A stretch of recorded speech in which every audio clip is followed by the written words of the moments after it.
And we'll get started, man. All right, folks, I want to work on my show. Fuck. I'll have to redo that. All right, here we go. All right, folks, I want to welcome our guest to the show. It's Daniel from Minnesota. Welcome back to the show, man. Hey, what's up, Brian? How you doing, buddy? I'm good, man. I'm hanging in like a hair in a biscuit. How about you? Well, I guess told you a little bit ago, I've been the last like 10 minutes of work was just hectic. So kind of decompressing now and just relaxing. Awesome, man. Well, I appreciate you taking time to be with us on the show. So I know you're here to tell a story, so let's just get right into it. This is a Sure. story that you had an incident where you saw something that was, well, for lack of a better term, I guess it's the rake. So for those of us who aren't familiar with what that is, would you mind sort of giving the audience just the dime store tour about what a rake is, and then just take us into where you were, what you were doing, and what happened to you? Well, sure. To be honest with you, I honestly don't know what a rake is either. Um, I did not know what a rake was until probably last year. Um, I remember someone sent me a video on YouTube or something like that. It was like, hey, you got to check this out. And so I looked at it and I'm like, holy crap, I've seen one of those, you know? Um, and I'd been on another podcast, and the host of it referenced the movie Signs, and so I'd never seen the movie because I don't like scary movies. I hate them with a passion. I will go out of my way to avoid them at any cost. So I did a Google search for Signs and did a image search, and I almost fell out of my chair because the height of what these things were was similar to what I saw.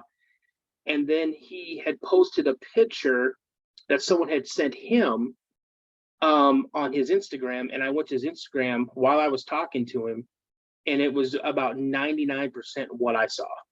And again, it gave me shivers. Um, it's one of the few times I've had encounters. My earliest encounter or experience that I can remember um, vividly is I was 4 years old. So from 4 years old to 50 years old, okay, 44 years or 46 years, I've had experiences my whole life. Whether I was in Europe, different parts of the United States, here at home, other places I lived. This incident happened the summer before my senior year, and the county was Shelby County in Tennessee. Okay. If anybody doesn't know where Shelby County, Tennessee is, it is in the lower west corner of the state of Tennessee. It's an armpit. I graduated high school there. Um, so I was over at my buddy's house. It was like I said, summer before senior year, and we're out riding mini bikes or dirt bikes, and just he had a huge plot of land, lots of acreage, a couple of pastures where they grow soybeans or corn or whatever, but it's like right in the middle of all this property. There's a huge area of woods. His backyard's probably a good 2 to 3 acres, and the very back of the backyard butts up against the woods, and there's some trails going through there. You drive tractors through there and stuff like so. There's very well cleared trails, but right about halfway middle and probably about middle way into those woods before you get to the first pasture or field to grow crops, there's an old house. Now, honestly, to tell you how old it is, I couldn't tell you. My guess is probably late 1800s, early 1900s, right? 2-story farm looking house. And what weather and age and nature reclaiming it. Okay. We would go in there and we goof off and explore and things like that. No big deal, and just this particular day, we gassed up the mini bikes and just went for a ride around the property. And I don't know how long we were gone, but it was kind of it wasn't quite dusk yet, but it was getting later in the day. So we knew we better go and head on back to the house. So as we're going through, we'll come ripping through the woods, and as um, we start passing the house, I catch something out of the corner of my eye. Okay, this is maybe about 4 o'clock in the afternoon, and I kind of slow down a little bit, and I see something standing in one of the windows. Now, there was no doors, no windows at all. Everything had been busted out or taken down. And I'm like, what the heck is that? So I get on it and I speed up to my buddy, and I'm like, hey, I said, I think there's someone in the house back there. And so we kind of whip back around, and we zip around the house. We don't see anything. We go back up to his house, not thinking anything of it. Put the mini bikes up. We go in the house, and there's a note from his parents. Hey, we're going to get together this week, tonight. We'll be back later tonight, early in the morning. Nobody over the house except for Daniel, and make sure you feed the dogs, whatnot. Now he had dogs. He had three big dogs, well, medium-sized dogs, I should say. A Rottweiler, I think it was a German Shepherd, and then it was like a mix, like a pit Labrador, a pit Retriever mix, or something like that.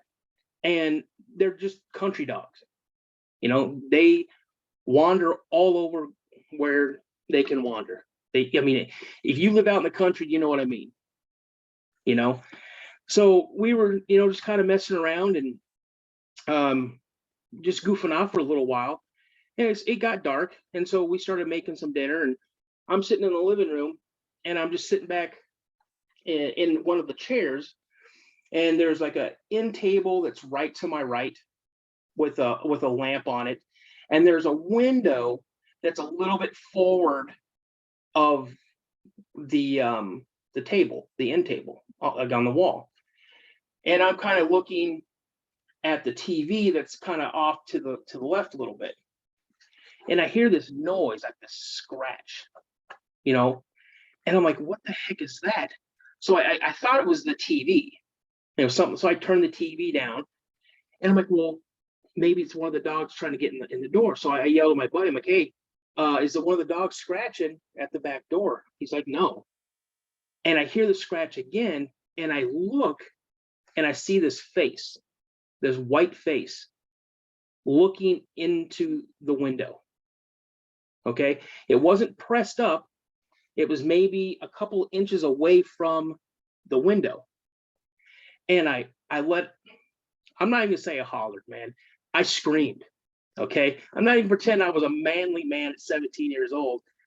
I let out a full-blown high school girl, seeing Harry Styles for the first time scream. Okay, but it wasn't happy scream. It was a scream of terror. Okay, and I'm like, mother, get in here right now. There's something at the window. Oh, I'm getting goosebumps talking about this, man. And he's like, what do you mean?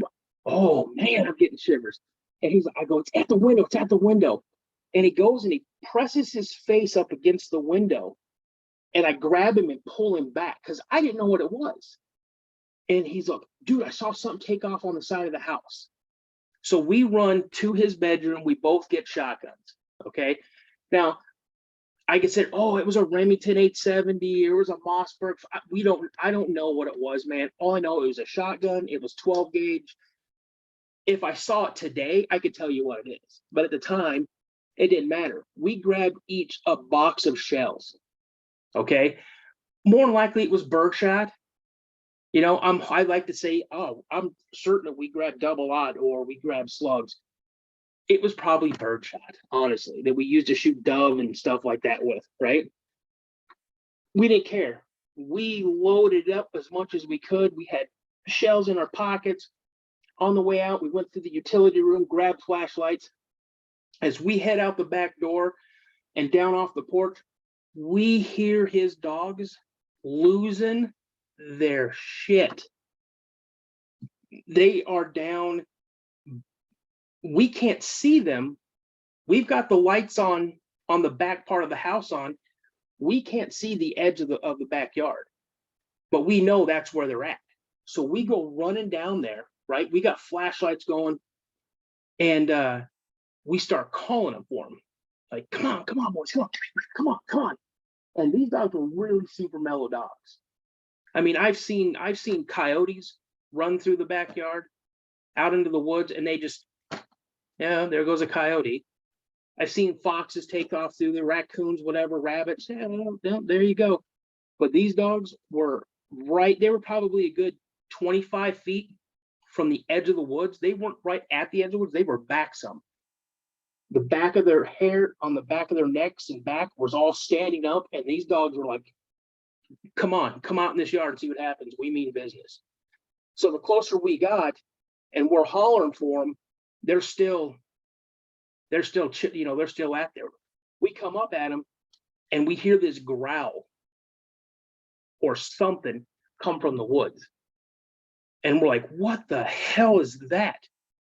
No bears, not a wildcat of any kind. This was just like a guttural, deep from the wherever. And it just came out. And then we heard like a clicking noise, like, and we're like, what the heck is that? And then we heard the growl again.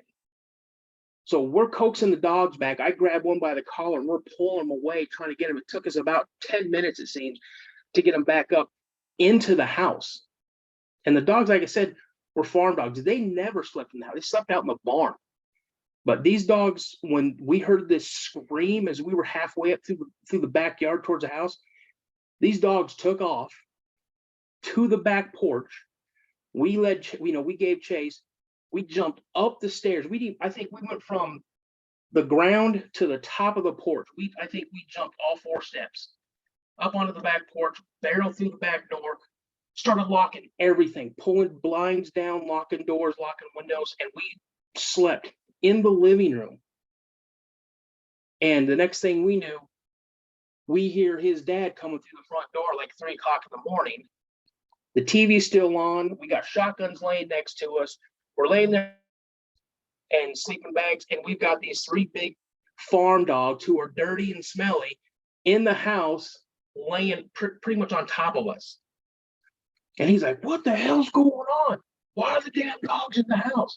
And we woke up to that, scared the hell out of us.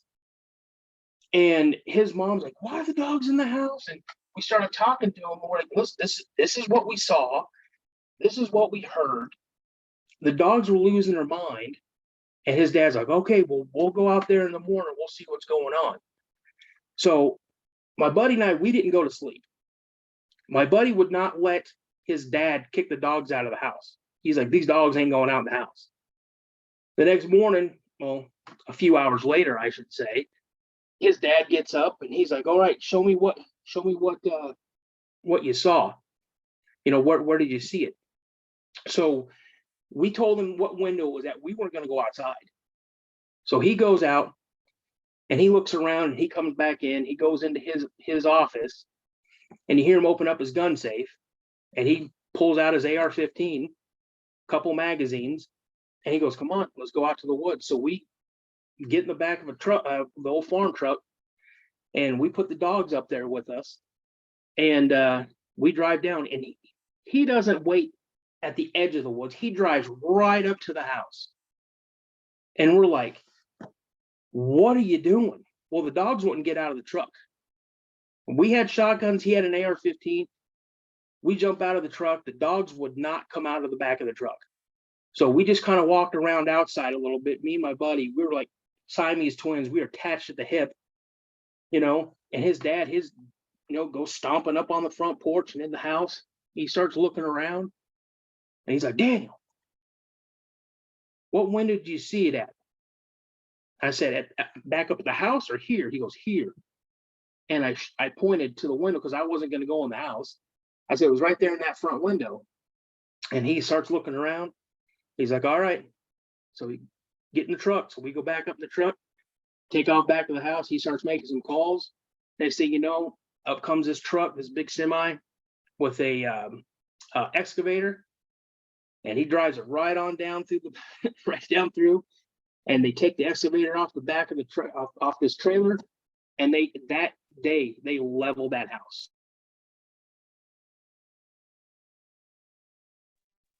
sorry, they completely leveled the house.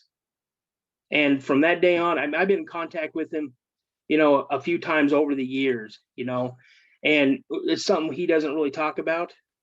Um, but yeah, to this day, he said he hadn't seen or heard anything since they leveled the house. When I hear stories about the rake, 99 times out of 100, I go to an alien, right? Yeah, Because I don't know what else makes sense when people describe what they see. I know you saw this thing looking through a window, but I mean, there are people that have seen these things like straight on with nothing between them. Like they're standing outside and this thing's there. right. Everything that's been described to me is almost like a super tall, sort of gray alien kind of thing. Is that, I know it was only a glimpse and you just got to see the face, but is that kind of what you saw at the time you were having this experience? Well, when I saw it out of the corner of my eye, and again, it wasn't like it zipped by and I saw it. I mean, I wasn't going, 30, 40 miles an hour. I was just putzing around on this little mini bike. And so I got a really good look at what it was in the window. At first, I thought it was a man. That's why I said, "Hey, man, you got someone in the house back there." But he's pale white, like white, almost like this mug, white, right? Um, Dark sunken in eyes. Same thing. Like I didn't really see a predominant nose and a wide mouth and long arms, and height wise, maybe 6'5", something like that.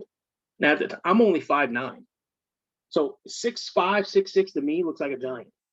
You know, so easily over 6 feet tall, and I didn't see it move from the window. Okay, and when I saw it, when I say the window in the woods, when I saw it or heard it scratching or tapping at the window or whatever, I mean, I was probably from here to, I mean, you can't see where I'm at right now. I was probably a good maybe 3.5 feet from that window. And I got a good look at it there. I saw it looked like it was an ear. Um, and the teeth, they were sharp teeth. So I don't think it's an alien. Honestly, I think it's demon. That's honestly, that's what I think. I don't think it's of this world. I Well, really don't. yeah, that's the other place that I typically go. It's either when you describe what you're describing, it's really only one of two things. It's either it doesn't exist and it's only in your mind, or it's an alien, or it's something demonic, because there's nothing else that computes as far as I'm concerned, and there's no boxes I can check to say this is what that is. Right. Well, when I asked my buddy, we talked about it, he goes, "Man, it moved so weird, but so fast. It like got down on almost all fours and just started just taking off." And I'm guessing the dogs were out and about, you know. This is probably like maybe 10 o'clock at night, maybe when I first saw it. And when it took off from the side of the house, I'm guessing it caught the dog's attention, and them not knowing what that is because they've never seen it, they started giving chase. So Is that the only time you ever had any experience with anything that was similar to that? that's the only time I've ever seen anything like that myself. The only time. And I've had multiple experiences and encounters with Bigfoot, Sasquatch, whatever you want to call him or her. I would gladly sit down at a dinner table with a Sasquatch than want to see one of those things again. Now That's a I'm bigger. mouthful, man. That's a I'm a mouthful. firearms instructor. I carry a firearm with me all the time. If I ever see something like that, I am going to unload on it. That's how terrified of it I am. There is nothing nice about it. It doesn't give you any warm fuzzies It's straight evil. Yeah, man, I've heard the same thing from people who have seen similar things, and I'm just kind of glad there's a name for it that people can sort of go and look and say, hey, well, maybe that's what I saw or whatever the case may be, because it's so weird. I mean, it's a lot of people think it's weird that other people believe in Bigfoot and have Bigfoot experiences, right? But or alien experiences or UFO experiences and things like that. But when you get into things like Dogman and what you described, this rake creature or whatever we're talking about, I guess that's the only thing I can use to describe it for the audience to even understand and be able to Google it and say, oh, okay, well that's what Daniel's talking about. But it's just so it's so far out there. It's hard for people to wrap their brains around and say, yeah, that makes sense to me.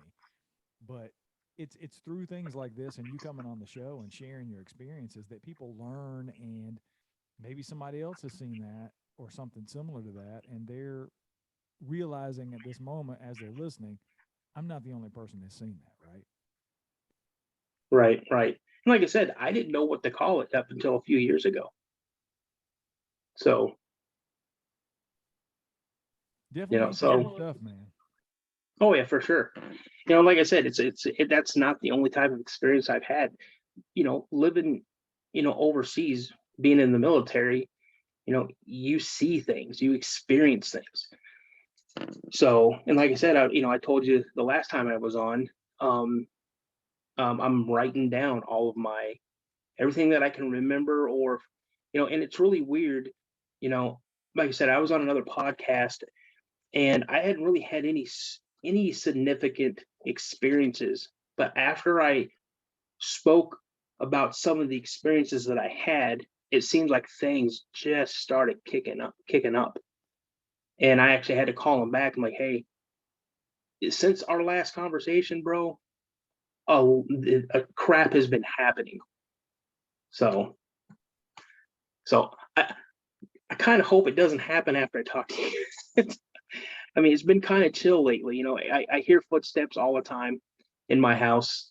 Uh, I'm down in the lower level of the house, and when no one's home, I hear people walking around upstairs. That's an everyday thing. It seems like so.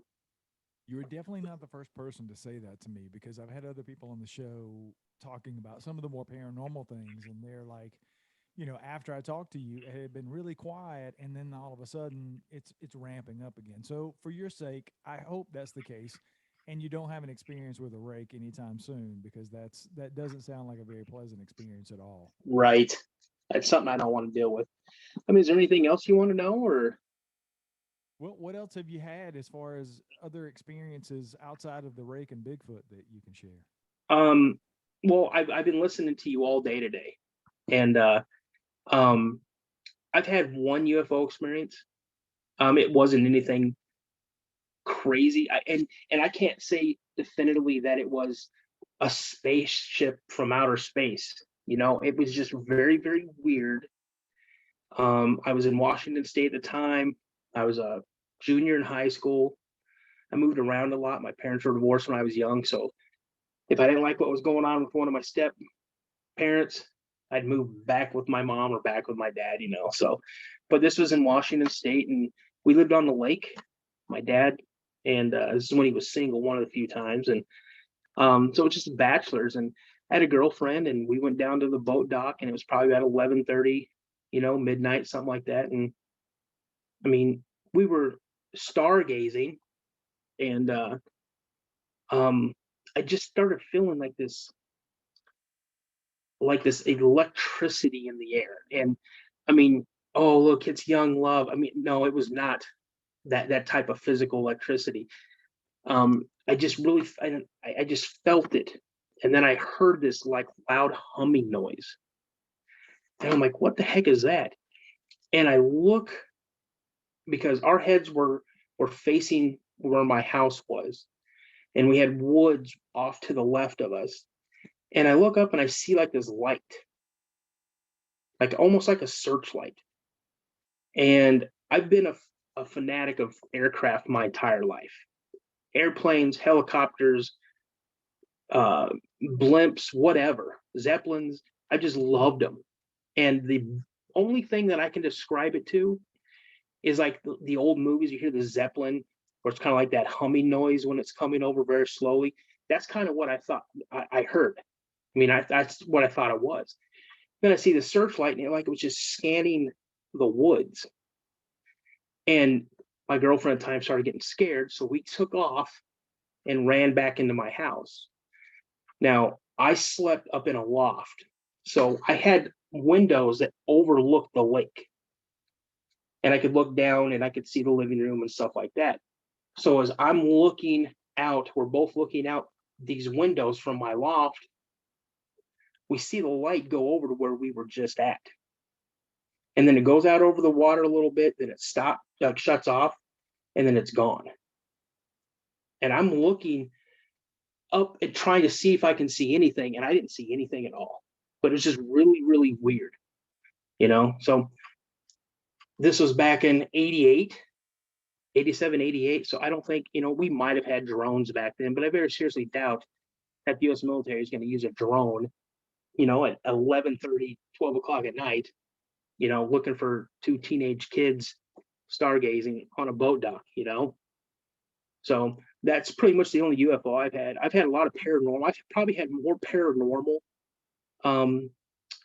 things, experiences than everything I've dealt with combined. I've had reoccurring dreams where it's almost deja vu.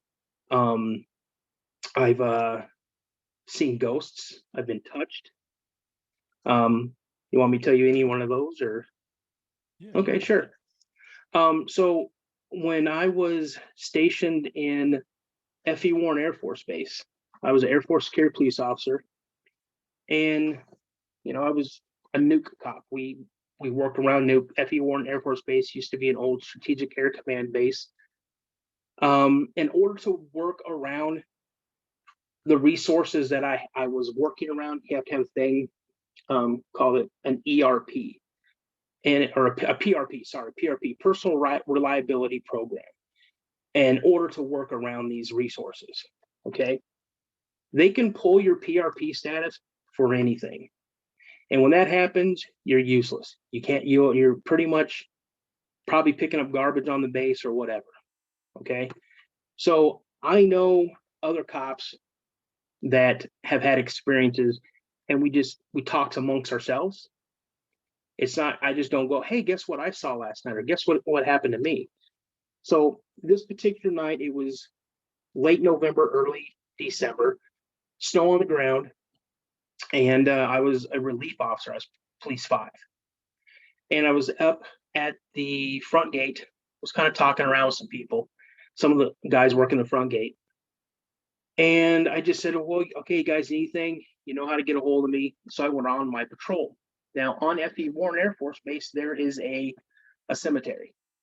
And this cemetery is, because it used to be an old Army post, okay, way back in the frontier days. And there are, I want to say, 7 to 10 graves that are World War II POWs, or German POWs, and they're buried there. We had reports that some people were vandalizing, or someone or a group of kids might have been vandalizing some of the headstones. So keep a lookout. Okay, so I pull up and radio in my location. And as I look over, I see a lady standing in the cemetery. This is like 2:30 in the morning. And I'm like, okay, she can't be in here. So, and the moon was full, because I remember I didn't need my light. I could see like perfect. Okay. So I'm walking up to her and I'm like, ma'am.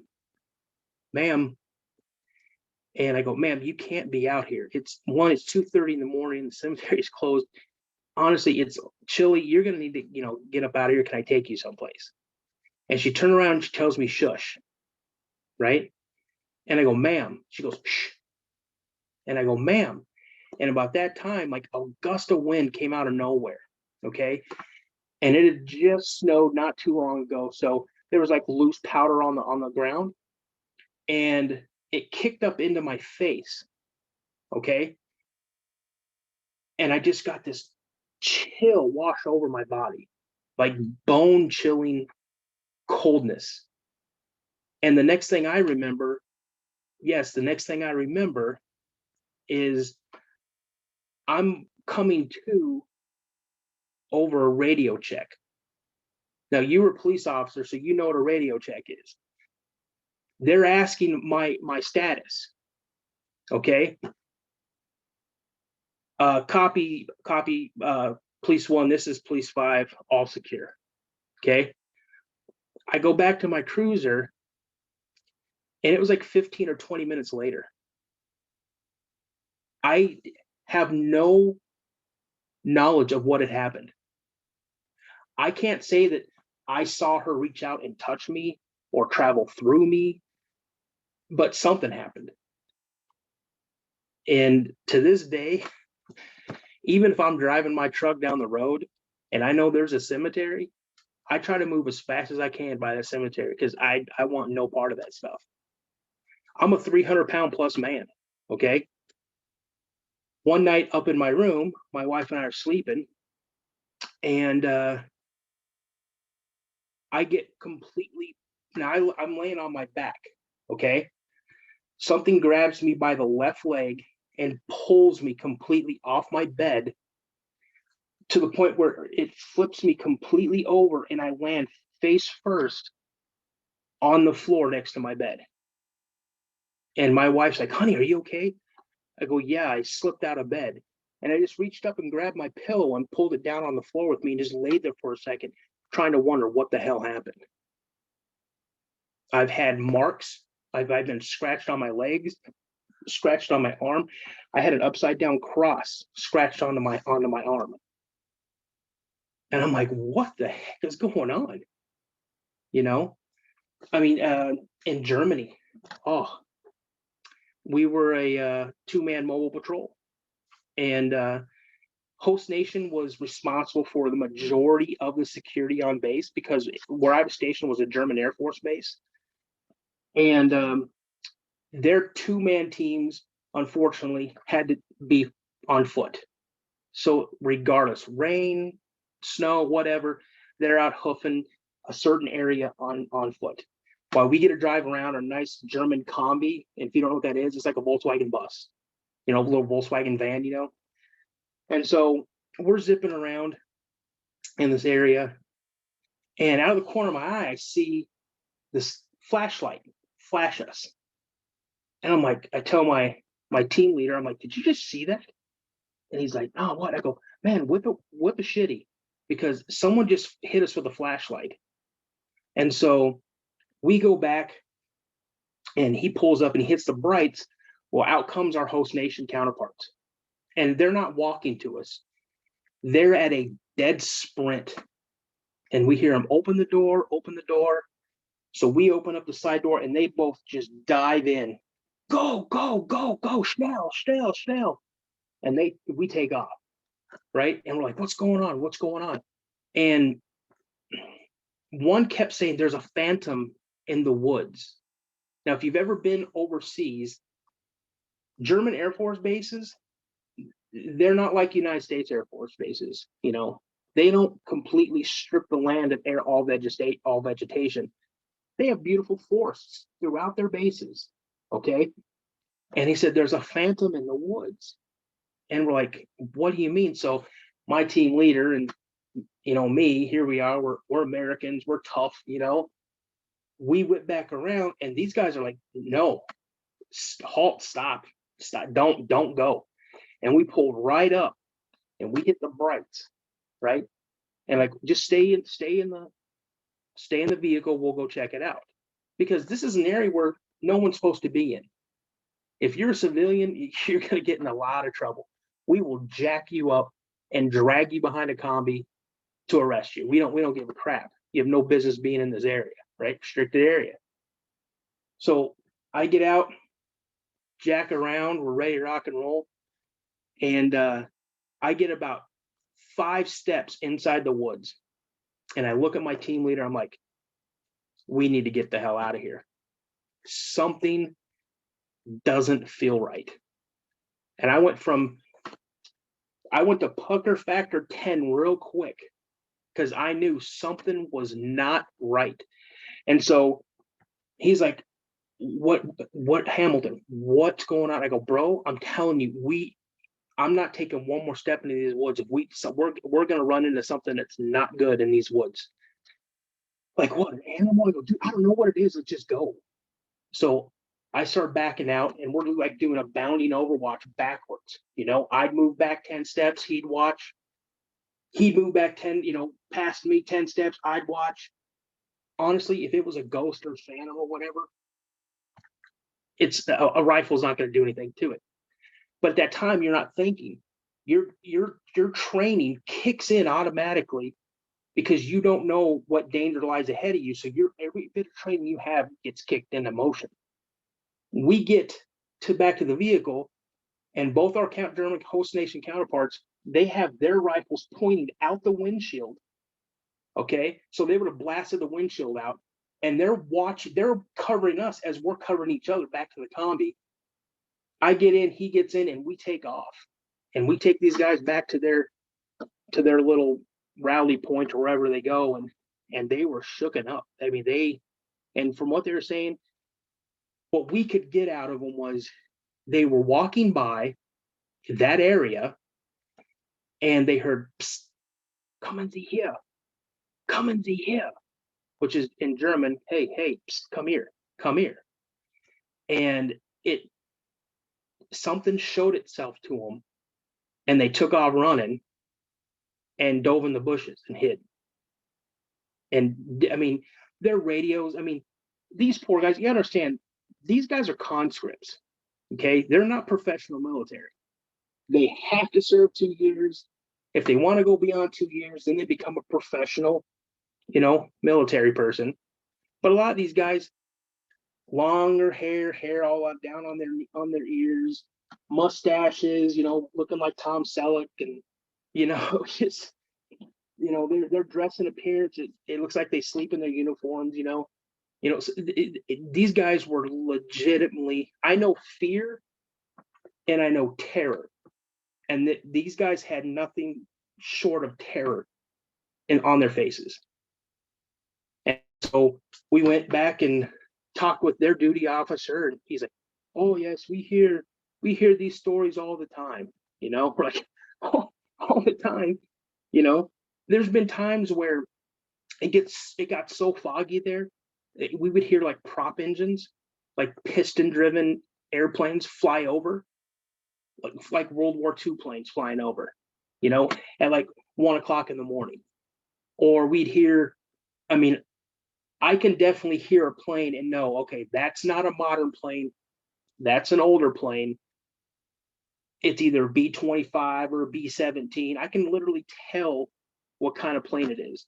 And there's been times we were sitting out there, and I'm like, holy crap, you hear that? The guy's like, oh, what is that noise? I go, dude, that's a prop plane. That sounds like a B-17 flying over. Or it sounds like a B-25, or that sounds like a, Messerschmitt, ME-109 or something. And those had been reported hundreds of times of planes flying over. I lived in a dormitory that was nicknamed the morgue because that's what it was at one time during the war. They would put bodies down into the basement, and when they could get dealt with, they got dealt with. But in that dormitory, if you go upstairs, it's 2 stories. You go up to the second floor. Right at the top of the stairs, there's a room that people, was assigned to them. They would live in. I'm sitting in this. If you go up to the top and you turn to the left, there's a little area we called the party palace.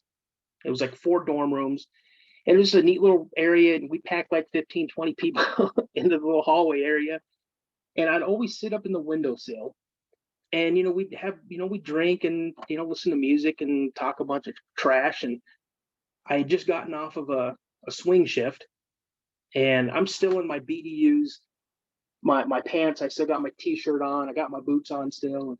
I'm sitting up in the window. I'm having a drink, and I just look up and I see this hooded or this cloaked figure walk right into this guy's room.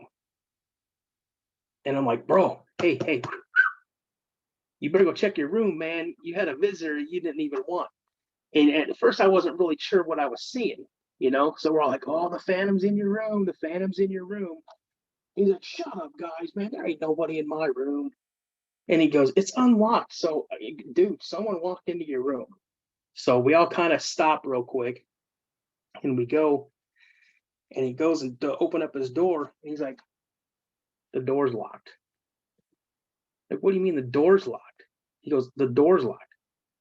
"Get your key." He goes, "My key's in my room. That's why I didn't lock the door." And he goes like, "Damn it." So we had to call a dorm chief. Dorm chief comes in with the key. We open it up, and all his stuff, like his clothes and books and whatever, is all piled up in the middle of his floor. Like almost like Richard Dreyfuss was making, out of mashed potatoes, like everything was just piled right up in his, and he's like, "Who did this? I'm gonna kick someone's butt, blah, blah, blah." And I'm like, "Dude, everybody was here when I said I saw somebody walk into your room. So you tell me."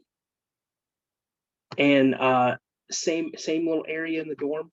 Uh, we used to have a beer light, like a Miller High Life or something like that.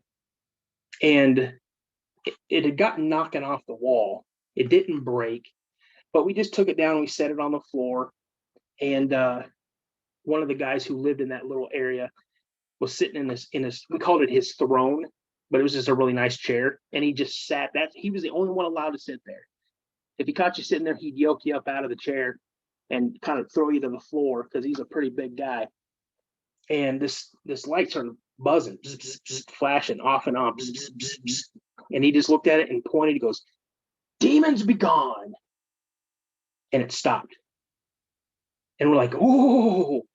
And I look over, and it was not plugged in. Here's the plug-in, okay? The cord was like a good 4 or 5 feet away from the plug-in. And I'm like, "Dude, what is going on with this dormitory? For real." We've had people get touched. We've had people get pushed, pushed into the rooms.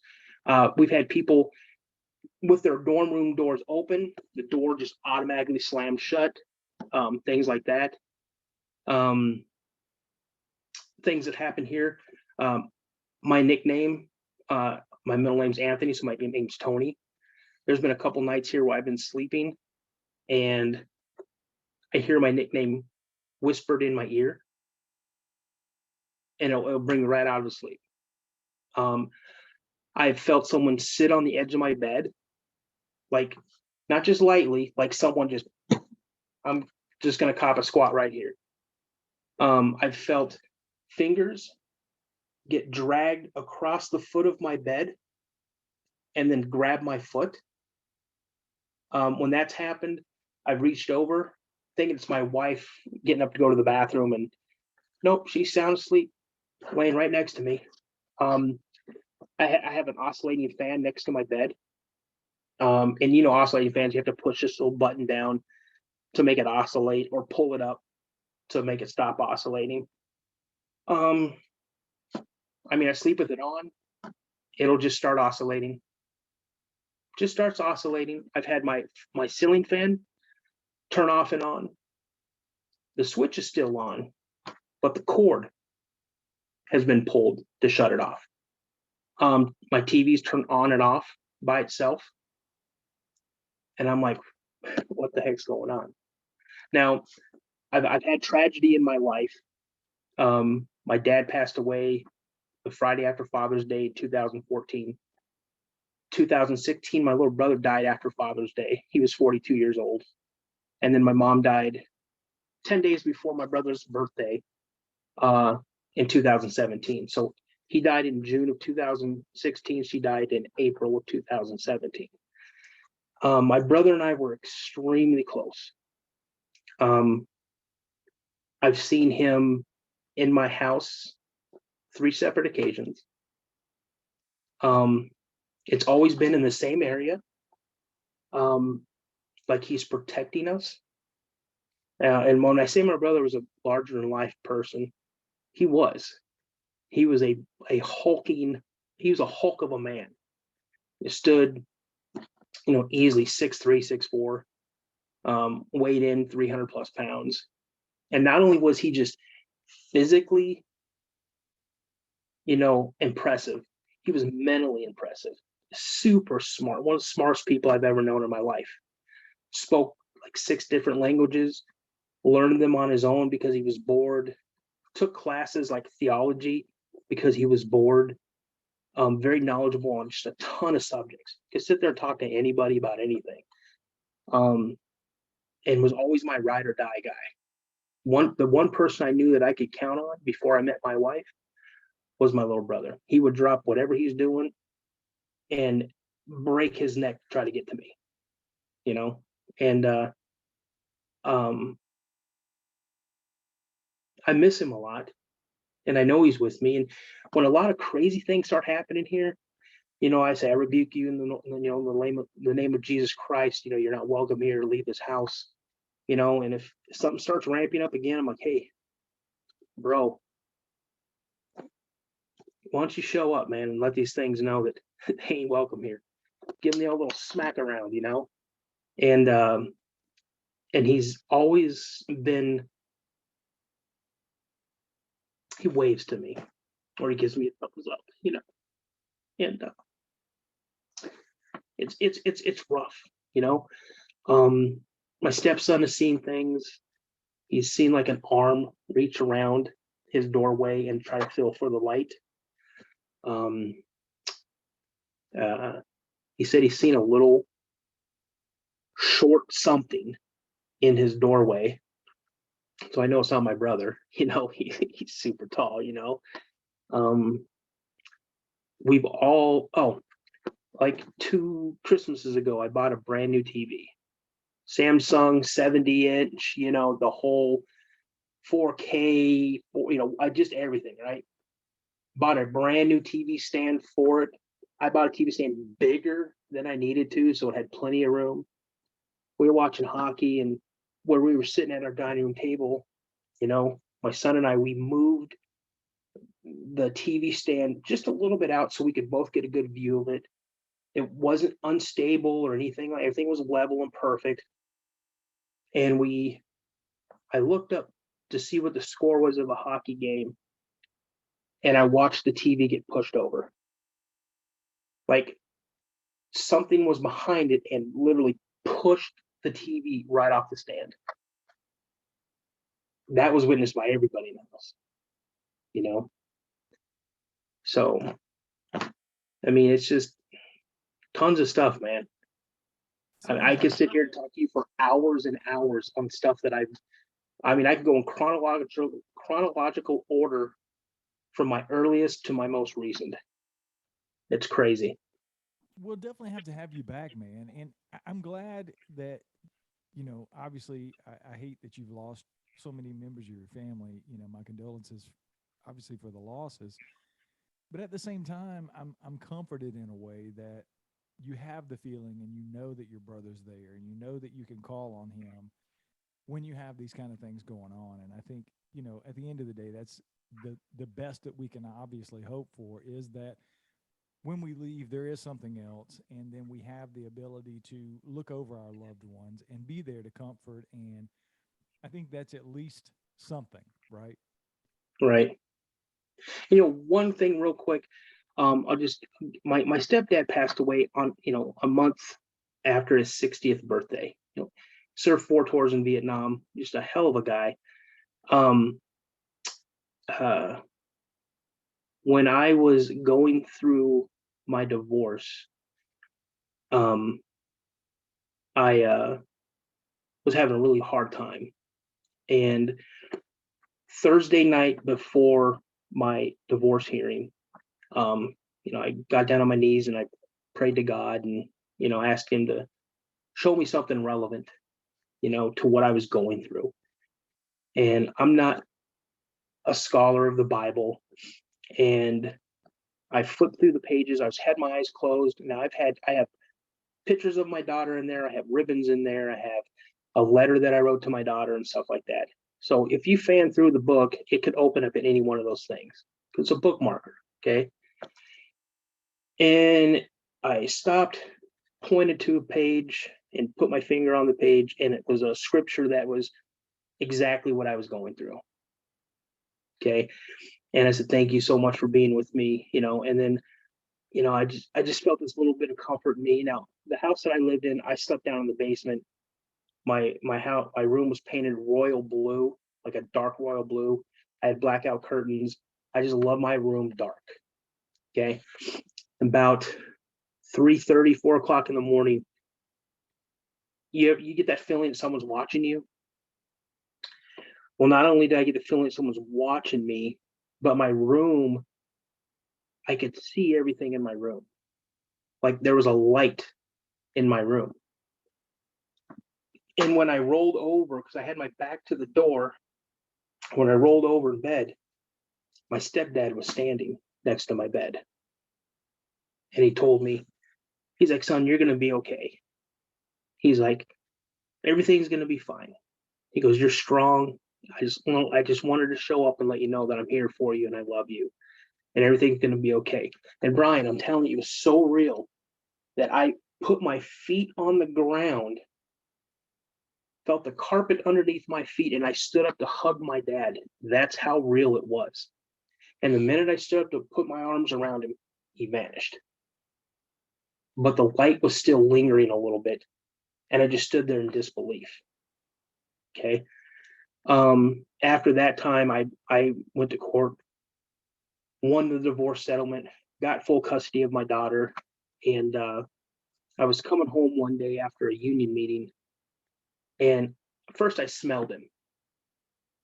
My stepdad always wore Stetson. Okay. So as soon as I smelled that, I knew he was around, and I looked in my rearview mirror and I saw him sitting in my back seat, just a big smile on his face. And I wasn't paying attention and I blew through a stop sign, right? And he goes, you missed that one. He goes, I knew you would do it. I love you. And I just started crying. And I got pulled over, and this female police officer, this Minneapolis police officer, comes up to my door, and I'm just bawling. I am just beside myself. And she's like, "Are you okay, sir?" I'm like, "No, I'm not okay." I just saw my dad, and she's like, "That's a good thing." I go, "Well, yeah, no." I said, "My dad passed away in 2003. My stepdad, but I called him my dad." And I said, "I just saw him sitting in my back seat." And she's like, "Sir, have you been drinking?" I go, "No, ma'am, I haven't." And she sat there with me and just talked, for a couple moments, just trying to help me get through the whole situation. And it's not everybody's experiences are terrifying. Some of them are. I mean, I'm welling up right now because they're just solid, comforting, lovable, loving, amazing memories, and experiences that I've had. So yeah, I mean, I've had some scary ones, I've had some questionable ones, but I've had ones that just bring tears in my eyes and make me smile. So if I could say anything to anybody out there, it could be someone that you love dearly. It's just trying to come through to just give you a message. But never let your guard down. And don't play with Ouija boards ever. So Very good advice, man. Well, Daniel, I thank you for coming on the show and sharing that stuff, man. I really appreciate it. And as always, I love talking to you. yeah, hey, again, it's a pleasure. I love listening to your podcast. And I'll shoot you emails from time to time. If I find, like I said, I've got my little book right here that I'm writing. I've got like I think 8 stories in it already. I'll send you one if you want to do it for story time. So Absolutely, man. I love it. I appreciate it. all right, man. Well, this has been a great time. I like I said, I enjoyed talking to you and I had a good time. Me too, man. All right. Well, hey, you have the best. Tell Danny I said hi. I God will. bless you guys. All right, man. I'm going to hop off of here. All right, buddy. Later, I'll see Brian. you. Have a good one. Yep. Yeah. Bye.